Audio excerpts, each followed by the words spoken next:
So,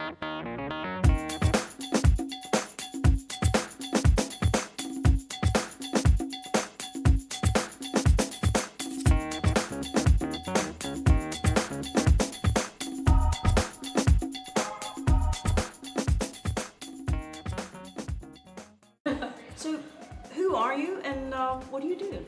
My name is Taunya Bruton and I am a certified holistic health counselor, and my mission in life is to help people find their healthiest, happiest self. That's wonderful. How did this all come about? What made you be what you are? Well, I was sick most of my life. I was bedridden for a while. I had to be homeschooled in high school. Went to doctor after doctor after doctor. I got diagnosis after diagnosis and a pill for every diagnosis, and nothing ever helped me. I actually ended up just with more side effects from the pills and feeling worse pretty much.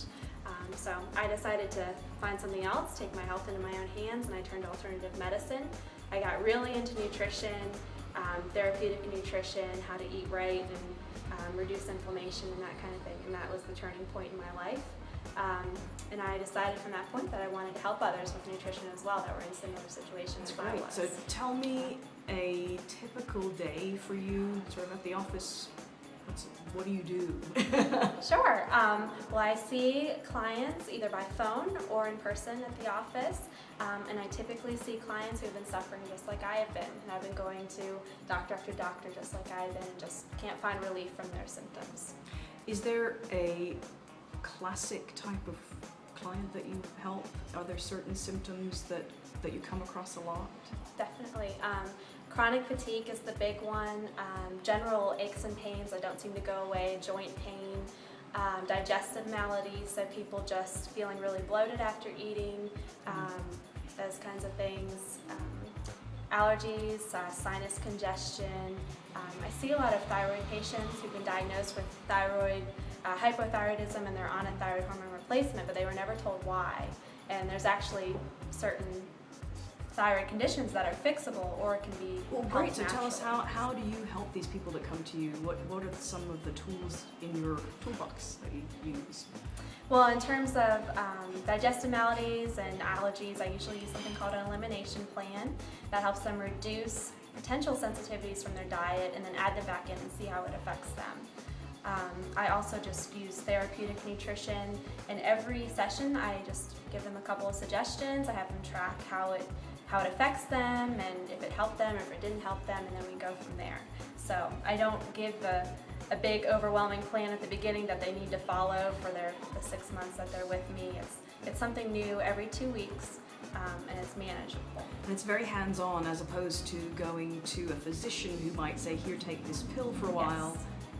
And you actually track and keep in touch and that sort of thing. What are some of the most important things that you recommend to people on an ongoing basis, nutrition-wise? What are some recommendations that you have? One of the biggest ones, one of the simplest ones, is definitely more vegetables.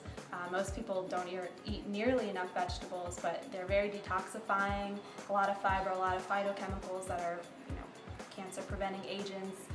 So that's one of the biggest ones I usually work with people, because a lot of people don't even like vegetables. Mm-hmm. So from there, eliminating dairy is generally a big one. A lot of people have a sensitivity, and it causes a lot of congestion in their sinuses, even asthma-like symptoms.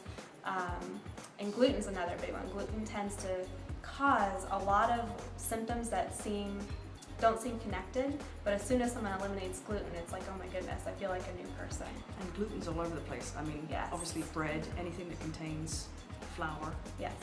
Highly processed. I have suffered from migraines personally over the years from time to time, and I have met lots of other people who have suffered from migraines, and I found migraines to be triggered by certain types of foods. Do you get a lot of migraine sufferers that come to you for help?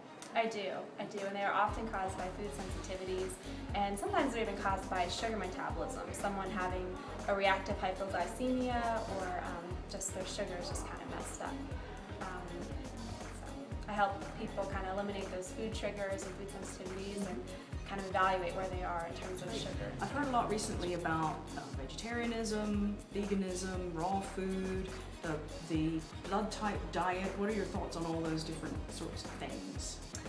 Blood type diet's excellent. I've actually At the beginning, I wasn't quite sure because it is a theory. It's not a proven thing yet. But as I used it with more and more clients, I realized that people thrive off of the blood type diet. So now it's a huge part of how I work with people.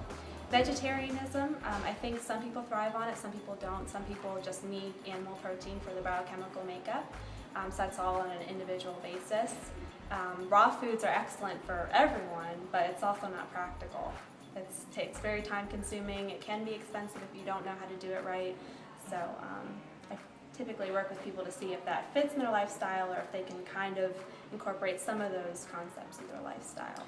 Speaking of expensive, how important is it to you for people to use more organic foods?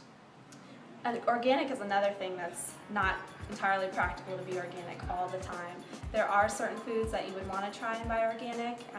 It's like the Dirty 12 and the Clean 15, the Dirty Dozen, excuse me. Mm-hmm. So I typically try to recommend the Dirty Dozen organic, and then the Clean 15, you don't really have to worry about it. Can you give us an example of one or two of the Dirty Dozen? Apples, peaches, those are definitely on the Dirty Dozen list. That's a shock to me. Wow, good to know. That's great. Well, thanks so much for spending time with us today and answering our questions. I really enjoyed it. Thank you.